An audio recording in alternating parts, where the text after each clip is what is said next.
Number 12. Who is the celebrity chef famous for his bacon and egg ice cream? Who said, I would rather someone come up and chop off all my limbs than go through what I went through? Here's a daft one. Which Premiership manager in England is a physiotherapist for his son's under-15 Sunday League team, Bishop Stortford? For most people, the pub quiz is nothing more than a relaxing evening out. But for a growing breed of quizzes, it's a professional mind sport that demands the dedication and focus of an Olympic athlete. I just love the gladiatorial combat of it all. There are always people I want to beat. I'll shake their hand, say, good game, well played, and I'll go outside and laugh my tits off. Because you've been concentrating so hard, you know, the brain is hopefully whirring at peak performance. And because you care, there is going to be an element of emotional and physical stress. You find yourself getting to the point where you think, why am I doing this? But it's a drug, really. It's an addiction. You get to like it. In just 7 days' time, dedicated quizzes from 15 nations will descend on Paris for the European Championships to compete for the title of Europe's top quizzer.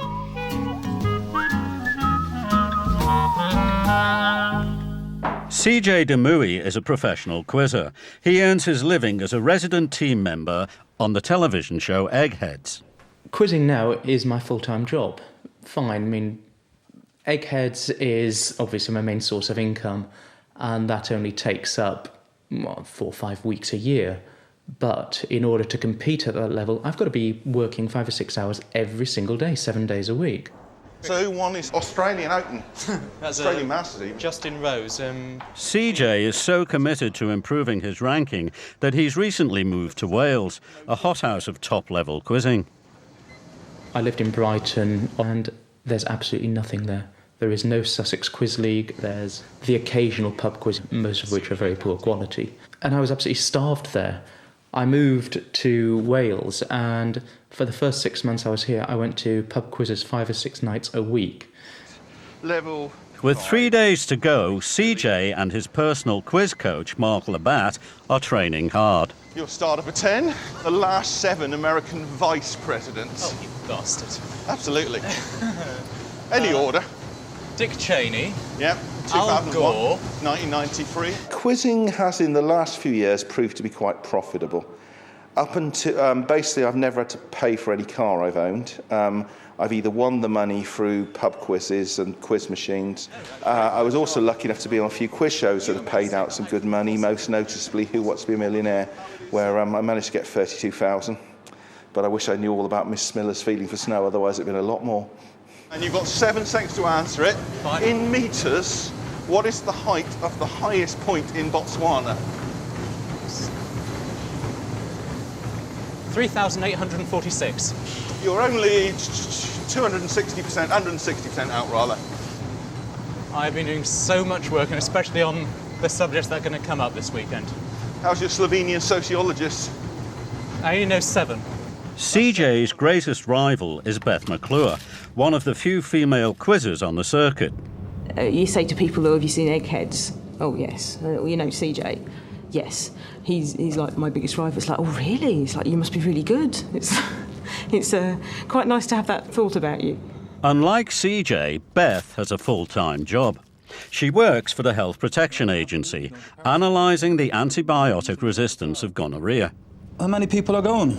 There's about 150 going from all over Europe. So you reckon you stand a chance out of these, what is it? Is it like teams? Is it like you represent your nation? Well, I'm representing England ladies. There's at least 2 Belgian teams, a German team, just teams from all over the place. And what about an Irish team? Is there an Irish team? There isn't an Irish team, no, I'm sorry. I can believe that, because the Irish people have a life and they wouldn't go there on holiday. Oh, I don't know. 4 days in Paris, you joking me? God. The problem I've got is I've got very little time in the evenings to do any revision, so I tend to do it on the tube going to choir rehearsals, or I did some on the train going home to my parents at the weekend. I run out of time, and I find lots more, probably more interesting things to do with my time than looking through encyclopedias. Got a very weighty tome here which I can't possibly work through, but it's good for reference.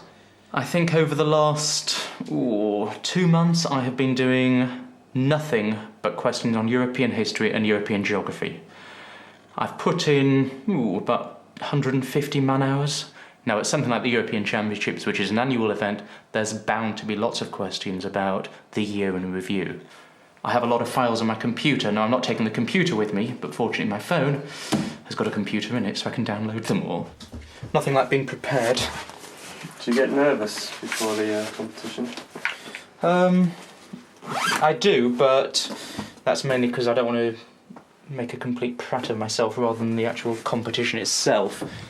Simply because I'm going up against people who are a lot better than me. And I want to give a good performance and a good account of myself. At the moment I'm packing the cups and coffee and stuff that I take when I go away for a quiz. CJ Deui is the person I'm dying to beat again, because I beat him at the British Championships this year. He beats me in the Grand Prix, I beat him at the bigger championships, which delights me no end because he hates it. The important thing is to beat Beth into the ground. I want to be climbing over her battered and bloody corpse as my name goes higher than hers on the score sheet. As far as anything else is concerned, I don't care. It's the first day of the European Championships. Beth and fellow quizzer Catherine are feeling confident in their preparations. Well, we've got outfits for the evening. Yes, smoked salmon rolls for the train. Kettle, very Kettle, important. tea, milk, coffee. sugar. Where are we now? 17. Ladies and gentlemen, we will shortly be entering the Channel Tunnels.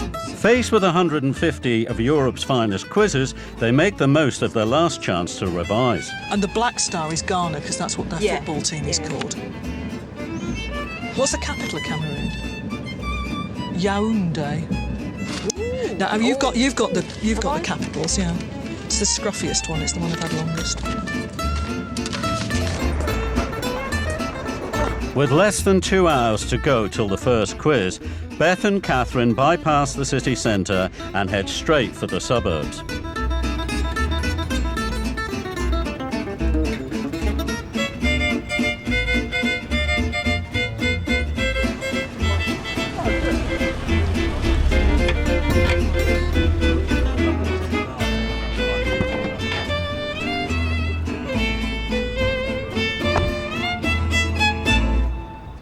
We'll start the quiz very shortly. There are no cash prizes or commercial endorsements for the winners. Quizzes compete simply for the honour of victory over their peers. The quiz is 60 questions over 4 rounds. We've got 10 national teams taking part, and we've also got about 15 teams playing in a parallel competition. The first event of the weekend may be a team event, but for CJ and Beth, it's a chance for their personal battle to commence. Captain of England Team A and the hot favourite for tomorrow's singles title is the legendary Kevin Ashman. As 3 times UK champion, 2 times European champion and 3 times world champion, he is recognised as the greatest quizzer to have ever lived. I'm afraid to say that Kevin is just a hideous freak of nature. He knows things that nobody else has a right to. Even now, I can have a conversation with him and he will mention literary and historical references that I have never even heard of. When we were preparing for Egghead Series 4, we were sitting in a bar together, and in the space of 5 minutes he reeled off the 50 states of the US, the years and order in which they joined the United States, and why. And frankly, it sickens me. I don't know Kevin that well, but I'm always amazed that he knows my name. That's very nice. It's you think, oh my God, that's Kevin Ashman, and he knows my name. It makes you feel like you're kind of valued, even though you know you're rubbish.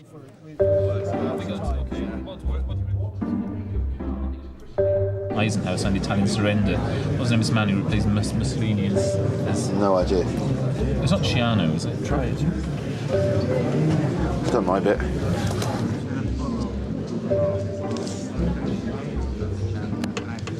Was it? It's the moat. No idea. Yep, I don't know that one. Question 5. This condition is associated with mild hemolytic anemia. Sickle cell. Severe cases of disease coming to Spain. Red blood cells are supposed to. We got okay. Yeah. What do you reckon on this? Civil matters, church Robbins.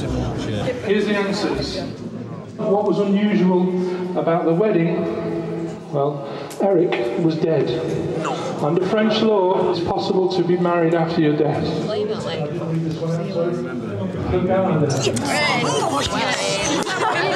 Oh no! We had a couple. We started off pretty well. Yeah, a 6 and a 7. Then ended up with 2 rounds of 4, which is not ideal. We ended up with a total score of 21, but we still beat Wales B. It means that I've been CJ, so that's not Mark 1 to me. After a brief respite to feed the brain, the quizzing resumes in earnest around the building. If any of you guys got a pen I can borrow. You may choose one of the 20 subjects, so you have to choose. I will now toss.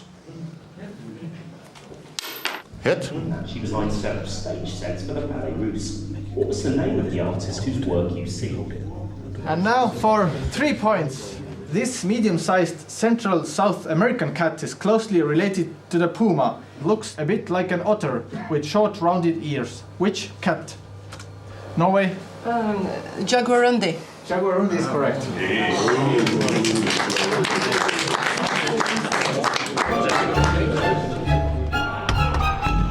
They may have survived a grueling first day and faced the most important quiz of the year in the morning, but there's still time to squeeze in another quiz. The following people all had problems either with serious injuries to or complete loss of which part of their body? Ricardo and Ella Fitzgerald. Beth's friend Jenny Ryan is competing at her first European Championships. It's non-stop quizzing until now, and it's not going to stop by the looks of things. We're carrying on with the questions until the early hours of the morning. I believe the bar closes at 1:30, which is quite nice. The day has been very long, and I'm quite looking forward to going to bed. We've got a couple more rounds of this quiz to go, but hey, it's one quiz out the way. You know, how many hours I've got left? 16 hours or so of quizzing left to go.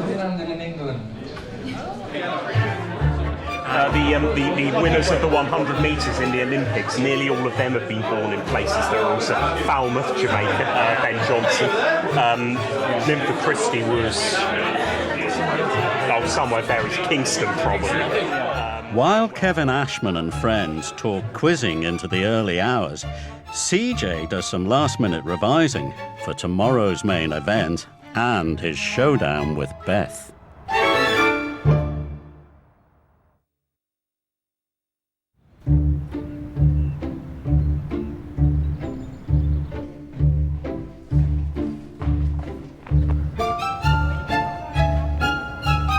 It's day 2 of the European Quizzing Championships. As the quizzers meet for breakfast, shock rumours are spreading that the favourite, Kevin Ashman, may not be fit to compete. Did you not see him queuing up for his cup of tea? Time, me, wasn't Kevin, he? like this.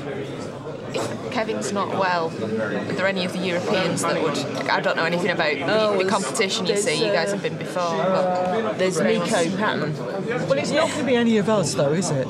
It's not going to be me. No. Definitely not kind of miracle. CJ, he's looking like a caged tiger at the moment. He's pacing the room. And I believe he was running first thing this morning. Yeah, my preparation is this cup of tea. Can we all move towards the chateau doors, please, for the photograph? The sooner we get the photograph done, the sooner we start quizzing. Yeah, let's go, guys. Do we need to be bunched in? The format for the singles competition is complex. Each player is assigned a seat at a specific table, according to their current European ranking. Also quizzing! At the end of each round, the 2 top quizzers from each table move up a table and the bottom 2 move down. Okay, yeah. You stay where you are one quarter and then move the next scope. The statistical odds for success are hotly debated. Talking about being in the top and wanting to stay there. So your chances of being relegated are a quarter. Being relegated sometimes a quarter squared. So your chances of staying where you are is 1 minus a quarter squared. Right. So that is 15/16ths. It is, to be precise, 0.9375. That's good. No, 15/16. The quizzes will face 10 rounds of questions under strict exam conditions. How they perform will decide their European rankings for the next 12 months. So just to remind you, make sure on the bottom of your sheet you've put your name and put the table that you're on now, okay? Round 1.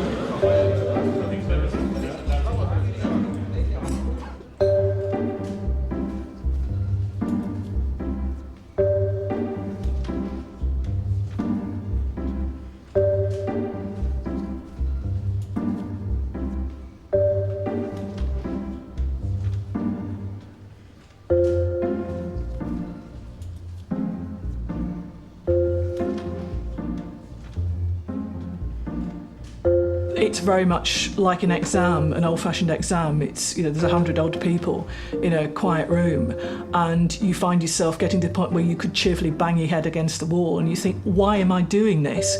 And at the end of it, you think, I'm not doing this again. And then a month later, you're getting up at 6 a.m. to rush off to, you know, a pub back room somewhere in the North Midlands. So it's a drug, really. It's an addiction. You get to like it. Okay, your answers for round 3. Number 10, the Palace, going down in 1870. It's the Tuileries.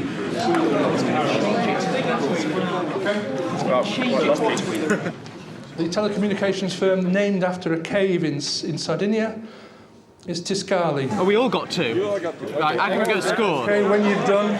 You got 3. Right, you're going up. If you can move. If you win, go up. If you lose, come down. Okay? We'll keep it that simple. Nobody else moves, okay? So if you win, up, down, up, in the middle, stay where you are, okay? Okay? Top 2 up, bottom 2 down. I haven't said move yet. Please sit down. Don't move, stay where you are. I haven't said move. Top table, everybody stay where you are, except 9 and 10 go to A1. Okay, now you can move. So just the top 2 move, nobody else? No, I said the bottom 2 go down. Oh, that was for the bottom table. We got 3 on the lowest score. Well, then you separate by the tiebreak. They are actually misbehaving, forgetting to put their name, don't wanting to hand in their sheets. Yeah. You would think that among the smartest people in Europe could follow easy instructions, but no, they don't listen, just like everyone else. In the event of tied scores, is it the aggregate score or the tiebreaker? Brian and Stuart. Round by round, the opportunity to reach the top table and a shot at the title dwindles for most. So I'm afraid you 2 go down. But CJ's target, Beth, is still in sight. 3 times gone up, 1's gone down. I have gone up, and now I'm back down to where I started, but at least I haven't gone past that table yet. I've just got my first promotion, so I'm back to sort of table 2, so the third highest rank, and time for a late charge. Okay, that's time. In a moment we'll go through your answers. Quiz against what regards the most watched television show in the world, Baywatch. 7, the war between Chile and Peru was the war in the Pacific. The youngest official language in the world, Afrikaans. Woo! Afrikaans. Can you make sure that your names are on all your sheets of paper and that they're in piles on the table so that we can collect them, so we can work out where you finished? We're just going to have a look at the top table and we'll make an announcement. After weeks of training and 2 hours of questions, has CJ pulled off the points victory he was so desperate to achieve? Sorry, give me a second, I just need to check. Andrew? I ended up 4th in that last round, where there's a score of 6 with an average total score of 29. I ended up with a score of 30. But I do know I have beaten CJ because I ended up on a higher table than him. What did you finish on? Oh, I beat you by 1 point. But I beat you because I'm on a higher table. Oh, who cares? With the honours split equally between CJ and Beth, all that remains is to reveal this year's European champion. And in first place, 14 points that round, 75 in total. A round of applause, please, for the 3 times world champion, 3 times European champion, Kevin Ashman. Well done, Kevin. It wasn't too bad. I finished more or less where I expected to. I went up more tables than I came down again, so I'm pretty happy.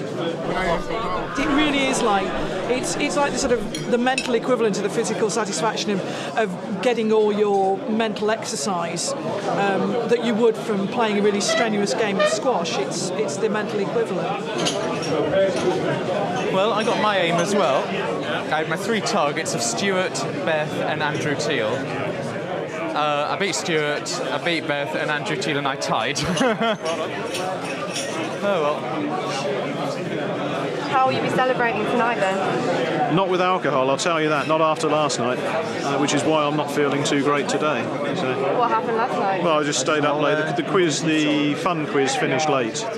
And then I stayed drinking with a few of the others. I didn't get to bed until about 3 o'clock and I woke up again at 7 with a pounding head, feeling sick and that, so I'm not too great today.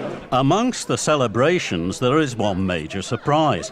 Jenny, in her first ever championships, has soared past CJ and Beth with a top 30 finish. Suddenly realised, I could do all right here. Stay in the same table. That was my ambition, to not get knocked down to the bottom. And as it was, I moved up from table 7 to table 2, and in the final round I came second, so I would have ended up fairly near the top. And I've got the lucky kiwi fruit, which is here, which is now going to stay with me forever. It's given me a little bit of a boost today.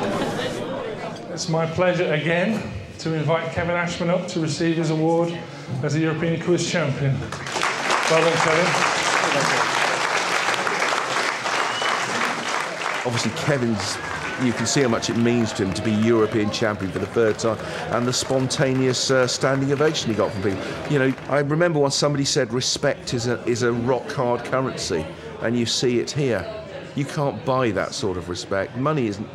To know that your peers regard you as A, a top bloke, and B, just about the best there is, what more can you want?